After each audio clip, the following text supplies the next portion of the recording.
Many of you a few weeks ago at Pastor Paul's house. I was there too.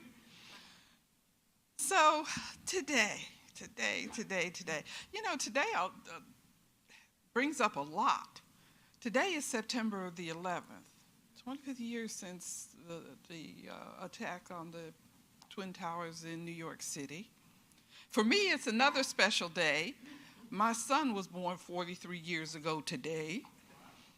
So it's one of those days we find we've just passed Labor Day, we're moving into the fall season, and a lot of change is taking place. Even in the temperature, it's still warm, but you can just tell there's a certain air as we go outside. Things are changing. I always let Spirit kind of direct me. I never know, or I'll put it this way. Sometimes I plan to speak on a certain topic, and it just doesn't work out that way. I get a lot of different emails from different writers and what have you. And yesterday, I opened up my email, and I read this one. And this quote was written by Alan Cohen. And I said, okay, God, that's my topic for tomorrow. And the quote says, "You made it all up. Now make it up as you would choose." Say that with me. I made it all up. I made it all up. I made it all up. I made it all up. I made it all up. I made it all up. What do you see in your world? What do you see in your world? Let's take a small inventory, starting with your body. What do you see? What do you think? What do you feel about your body? Some of us might be saying, I need to lose 20 pounds. Or I wish, my nose was different. We come up with some wonderful stuff. We really do. But what do you feel about your body? I just listened, as we listened to Alan talk about the prayer and the affirmation, we just were told that we were spiritual beings and that we were divine and all of that God life is in us. But when we look in the mirror, do we remember that? Or do we start talking about this, or no, it's time to get a haircut, or maybe I need Miss Clairol. Do they still make Miss Clairol? I might be telling my age. It was a hair color. But what do you feel? When you look at your family, what do you think? What do you feel about your family? What are your thoughts? Do you have that person that, that brother or sister that really rubs you the wrong way? Or that child that, you're like, where did it come from? We look at our family. Look at your family. What are your thoughts and your feelings when you think about your family? Where you live? Are you comfortable with where you live? Are you satisfied with where you live? What about your environment? What about your job or your career? Are you happy? Are you satisfied with it? Do you want to make a change? Are you retired? Are you happy with your retired life? Would you like to do something different? Oh, this is a big one. What about your income? What about it? What do you think about when you think about your income? Do you think there's more month than money? Or is there more than enough? What are you seeing? What about your friends? What about your activities? What about what you're involved in? Are you happy with what you do? We just had someone thank everyone for their donations for the food pantry. That's a wonderful service. Thank you for doing what you do. And for those others of you that participate in whatever way you participate, thank you. You are being that light. You are being that Christ child. But whatever you see, what you're seeing are ideas in your consciousness expressed on the third dimensional level. Let me say that. Whatever you see, as you look at and examine your world and your life, is what's in your consciousness expressed in the three-dimensional plane. Everything, everyone is in your experience by law of consciousness. Think about that.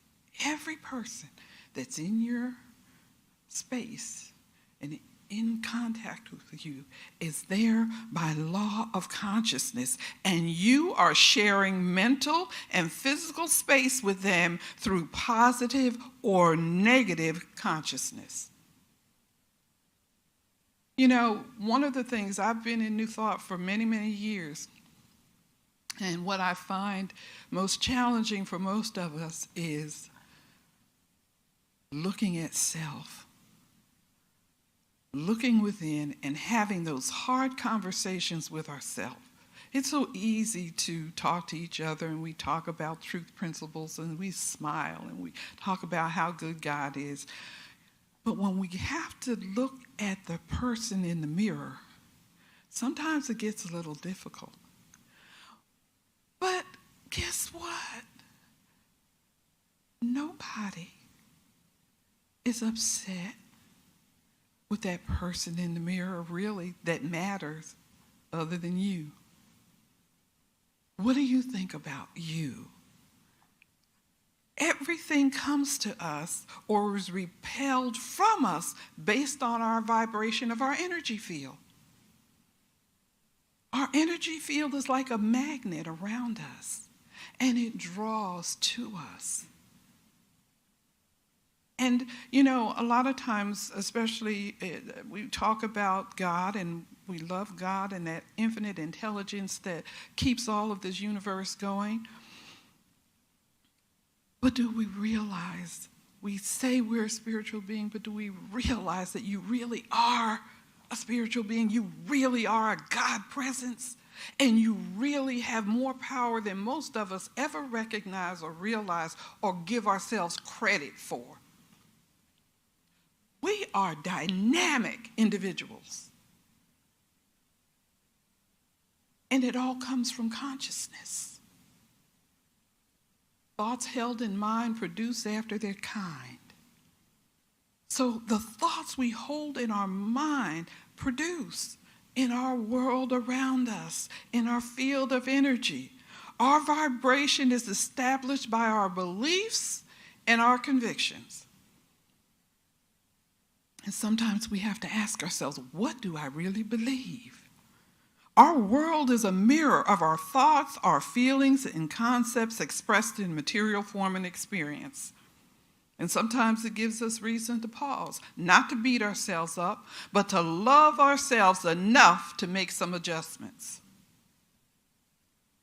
Dr. Joe Dispenza, a neuroscientist, says this: 95% of who we are is a set of memorized behaviors, automatic emotional responses, and unconscious habits, and hardwired attitudes, beliefs, and perceptions. That sounds a little rough on us, doesn't it? Gee whiz. But think about it. I call it working on or running on automatic pilot. Do you realize how many things we do unconsciously? Do you realize there is so much that we do unconsciously? And what we want to focus on is being more in the present moment, being wherever you are at that particular time, in that moment, if you're in conversation with someone, paying attention to what they're really saying, listening, hearing, whatever it is you're doing. Do you know so many of the accidents that we have are because we're not totally present in the moment where we are, whether it's in the kitchen or whether it's on the road. It's because we're not always present at that moment. Guilty, got to raise my hand. Do you know I have gotten on 285 at some point, mind going somewhere else, and I look up and say, oh God, where am I? I don't know if I missed my exit or whether I need to keep going, because my mind was on something else. I'm driving down the road, but I wasn't paying attention. And then I'm like, okay, back to the road, where am I? Did I get off on 285 or did I go straight on 85? And I'm looking for signposts along the road to be sure that I'm going in the right direction. So we're not the only one. Do not feel like you're the only one. It happens to the majority of the world. We're not conscious, and we want to be more conscious and more in the moment than we normally are. It's like a computer program. You know, you set up a computer program. Most of us have the same routine when we get up in the morning. It's just automatic. We do what we do, whatever our routine is in the morning. And I used to tell people, change up your routine, especially if you're by yourself. If you got a partner, they might not want to, but if you get up on the right side of the bed, try getting up on the left side of the bed or sleep on the left side of the bed or, you know, whatever. Just do something different to shake up the routine. Just do it in another order. Just do something different so that we're not running on automatic pilot. We become more aware of our unconscious thoughts. And Joe says, stop telling the story of your past and start telling the story of your future. Stop believing in your past, whether real or imagined, and start believing in your future. And it's so interesting that you all are teaching Louise Hay's book, Heal Your Body, or You Can Heal Your Life, whichever one it is, but because she's got two or three, yeah. But I got this quote from You Can Heal Your Body, Louise Hay, and when you said that, I said, okay, God, we're in divine order. See? I was listening to Spirit. I got a Louise Hay quote. And Louise Hay says, stop for a moment and catch your thought. What are you thinking right now? If thoughts shape your life and experiences, would you want this thought to become true for you? That's something to think about. Catch your thoughts, she says. If it's a thought of worry or anger or hurt or revenge, or how do you think this thought will come back to you? Every thought we have sends something, a vibration out into the universe, and it's going to bring something back. So that thought that you're having right now, and especially if it isn't a pleasant thought, do you really want that thought to come back to you? I don't think so. So as we catch our thought, we have an opportunity to change our thought. If we want a joyous life, we talked about joy, we must think joyous thoughts. If we want a prosperous life, we must think prosperous thoughts. If we want a loving life, we must think loving thoughts. Whatever we send out mentally or verbally will come back to us in like form. Listen to your words, she says. If you hear yourself saying something 3 times, write it down. It has become a pattern for you. At the end of the week, look at the list you've made and you will see how your words fit your experience. Be willing to change your words and watch your life change. It's your power and choice because no one thinks in your mind but you. And think, we are not here to endure hardships as far as the will of God is concerned. God gets a bad rap. People put everything that went wrong on God. Okay, that's not God's will for us. Or you'll hear people say, if God's willing for the highest and best for each one of us. God wants you to have whatever you want, whatever you think will make you happy, as long as it does not cause anyone else any pain or hurt. So never forget that. That's God's will for you. And we have the capacity to meet our challenges joyfully and lovingly by transforming or transmuting all negative energies in the experience or conditions we find ourselves in. Challenges are opportunities for us to grow. We get upset, but rather look at it as, oh, I'm in class and I've got a lesson. And a lesson is simply a call to forgive and to correct the thoughts held in our minds. Think about that. A lesson is simply a calling for us to forgive and correct the thoughts held in our mind.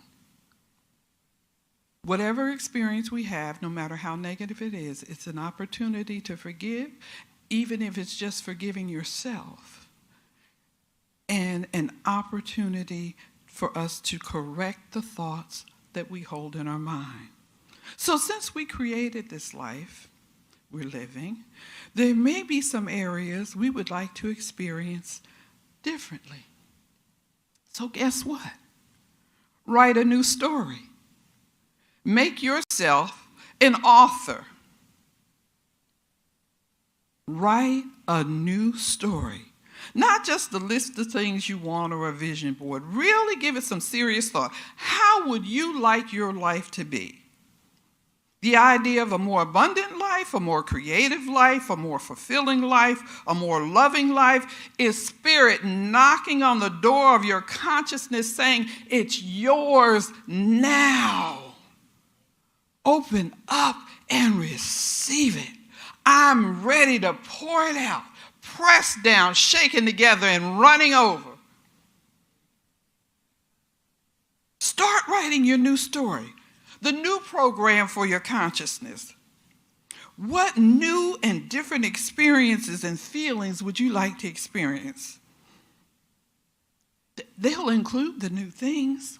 What do you want to be? What do you want to do? What do you want to have in your life? Start writing the story. Just take a blank sheet of paper and start. I see myself. And start to visualize. Let the thoughts roll through your mind and put it down. I see myself as a spiritual being. I see myself living in a world of perfect peace and harmony. I see myself with a healthy body. I see myself debt-free and financially independent. I see myself energetic, inspired, and enthusiastic. I see myself loving and loved. I see myself poised and confident. I see myself with perfect judgment. I see myself as joyous and happy and delighted to be me. I don't want to be anybody else. You know, I heard a lot of people say, oh, when I grow up, I want to be like you. No, I don't. Thank you. I love you and I bless you for who you are. I don't want to be you. I want to be me. I want to be who God created Dolores to be. Because, see, God didn't create any of us to be like anybody else. If he did, we'd have fingerprints that matched, and we don't. Identical twins that are split from the same seed don't even have matching fingerprints. They don't have matching voice prints. They don't have matching footprints. They're an individual, divinely designed by God. And there's no one else in the universe like you.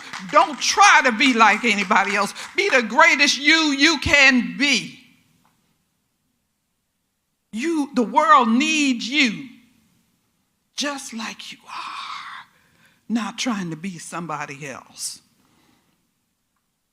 So write your story. Write it in detail. Write it in living color, not in black and white. Write your story with scenes and visions that evoke feelings of love and joy and excitement. It may take you a few sittings to complete, Because as you move through the course of the day, other things will pop up in your mind, and you'll think of some other things you want to include in this new story, in your new experience. So take your time and complete your story. And once you get your story together, I want you to take some silent time that you can be by yourself. Take 3 deep breaths and read it. Read it out loud, read it silently, whichever evokes the most emotion in you. But read your story out loud. Read it with power. Read it with all the love you can muster. Read it daily, like you're really trying to convince yourself that this is your new life. Now, your ego will try to tell you it's not possible for one reason or another. And it might even have you questioning how. But as one of my early teachers told me when I was in school, your business is what? God's business is how. See, we get sidetracked. We get in the wrong lane. Stay in your lane. Your business is what? God's business is how. And remember, God is within you. The Christ is within you. That all-knowing presence, power, that omnipotent presence is within you.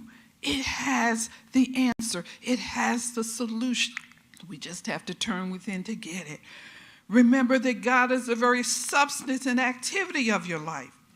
And since there's never a lack of God's substance or God activity, then there cannot be any obstacles to the fulfillment of your desires, because they all come from the God substance. The only thing that might throw a monkey wrench in it is your unbelief. And Scripture said, "Help thou my unbelief." Even when sometimes we can't see it ourselves, we can say, God, help my unbelief. Help me to trust. Help me to know. Feel your presence. Understand that you're with me. Understand that you love me. Understand that you're willing to give me the desires of my heart. And stop focusing on the effects of this world, the news and all of that. We are lowering our vibration when we do that. And that makes it more difficult for our good to come forth into manifestation. And the other thing is, when you make your story and write your new story for your life, give thanks. When you finish reading it, thank God that it's already done. Don't you get excited if you give someone a gift and they say thank you? Doesn't that feel good to you? Wouldn't you be willing to give them another gift if you were able to provide it? Say thank you. Because, see, thank you is saying to the universe, I trust this. Even though I don't see it, I trust this is coming to pass. I know I'm going to experience this. I know I'm going to see this situation. You know, Scott and I were just talking before the service. We were talking about some health challenges that we both experienced. And I made it to the other side when they said I shouldn't be here. I'm still here. And I said, thank you. Long before I knew or experienced any of the healing that was taking place, I was laying on the stretcher in ER when I said, God, I surrender. I give this to you. I thank you that it's already done. I'm healed. I know what the prognosis is, and it don't look good for the girl. But I'm still here.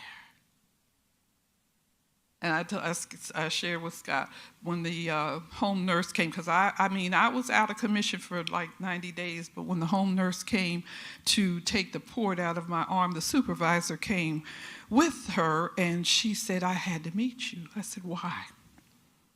She said, you know, we called you our miracle client. I said, why? She said, Dolores, I read your chart. You're not supposed to be here. And I told her, I said, oh, God, and I had a little talk on that stretcher in the ER. And we got this thing worked out. You all were just playing the role that God gave you, but God already told me it was all right. You see, you have to get to the point. I don't care who your speaker is, whether it's Pastor Paul, me, whoever stands before you, whatever they have to say, if only one thing, take one thing that you can hold on to and incorporate in your being and make it a part of you. Don't just listen and say, oh, that was a nice talk. No. Get one something that you can hold on to, one something that you can apply in your life. And guess what?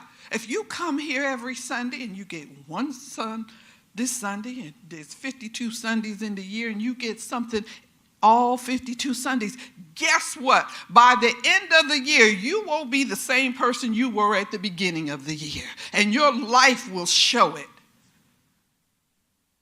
Yes, it will. Yes, it will. I don't care. Even a child, I've heard children make statements that make you like, wow, where did that come from? Scripture says, and a child shall lead them. Anybody that you hear speak, take something and apply it in your life. Let's transform and change our lives. And as we transform and change our lives, guess what? We change the world. There are enough new thought people on the path to truly change the world. If we could get together and think about peace and harmony and love and be that, because wherever we tread, we're not all of us in this room, we don't tread in the same path during the week unless we come to City of Light. You're out somewhere else in the universe. Be a light. Be a beam of light wherever you are. Be love wherever you are.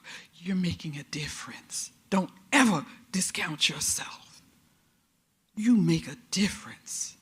If you don't even open your mouth, just your presence and the truth that you know makes a difference, because you're vibrating that energy out into the universe. Yes, you are. You make a difference. And when we focus on the attributes of God, the good, the omnipotent, the omniscient, the omnipresent, we're raising the vibration of our consciousness. And while you may conceive of limitation, and remind yourself that there's no limitation in spirit. In spirit, there's always plenty. Saturate your mind with the idea of plenty, and plenty will manifest in your affairs.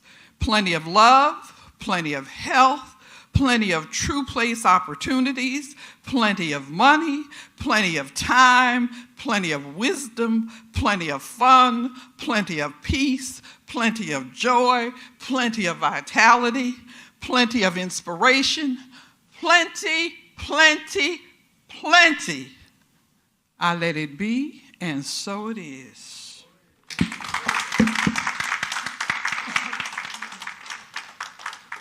That was a powerful message, and I hope everybody gets something out of it. Thank you, Reverend, for your message.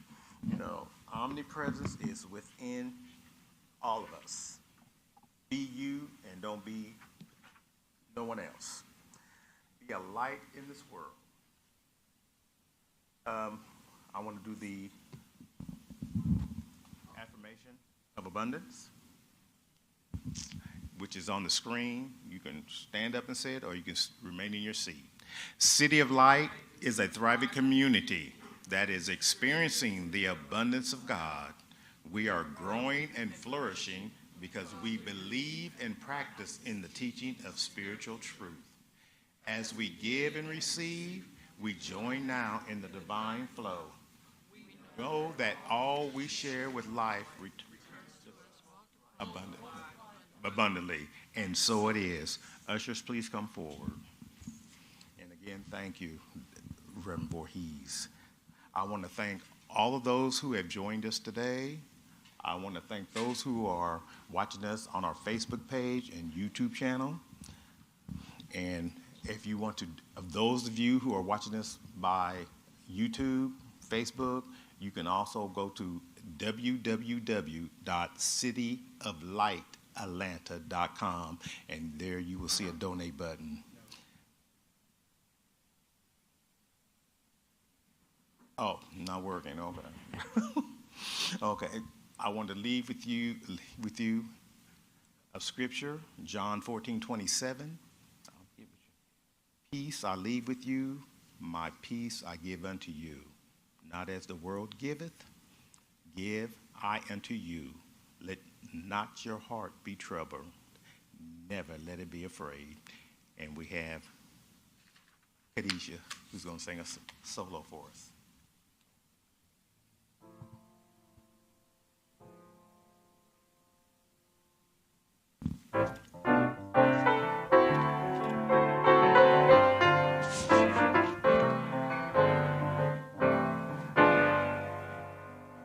Grab your coat and get your hat. Leave your worries at the doorstep. Just direct your feet to the sunny side of the street. Can you hear that pitter-pat? Yeah, that happy tune is your step. Life can be so sweet on the sunny side of the street. I used to walk in the shade with my blues on parade, but now I'm not afraid, 'cause the rover has crossed over. If I never had a cent, I'd be rich as Rockefeller. There's gold dust on my feet on the sunny side of the street.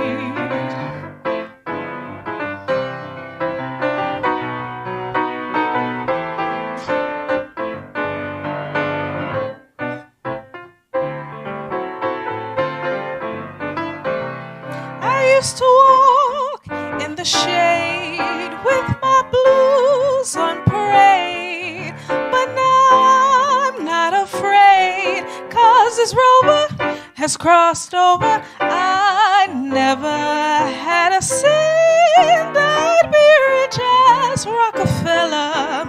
There's gold dust on my feet on the sunny side of the street.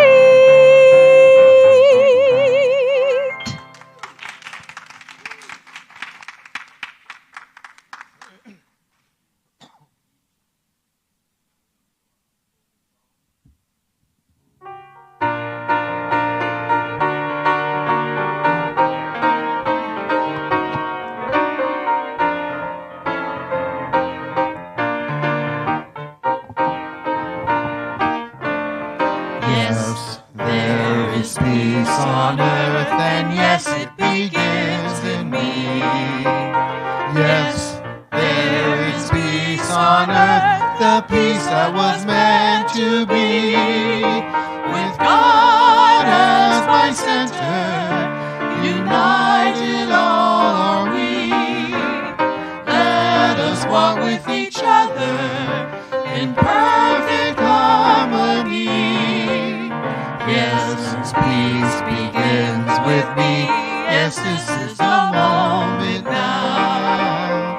With every step I take, yes, this is my solemn vow. To take each moment and live each moment in peace eternally. is peace on earth, and yes, it begins in me.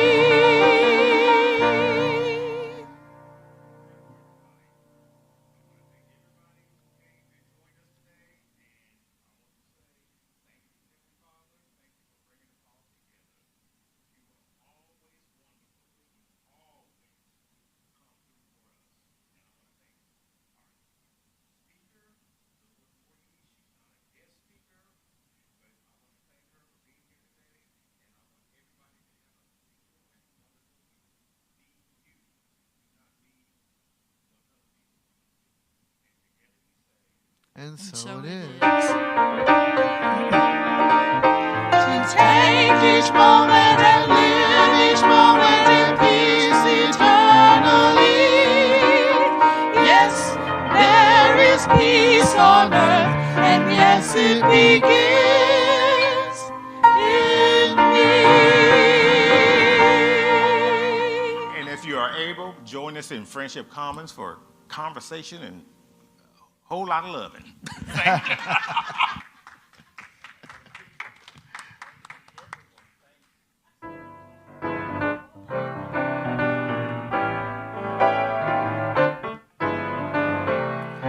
Grab your coat and get your hat.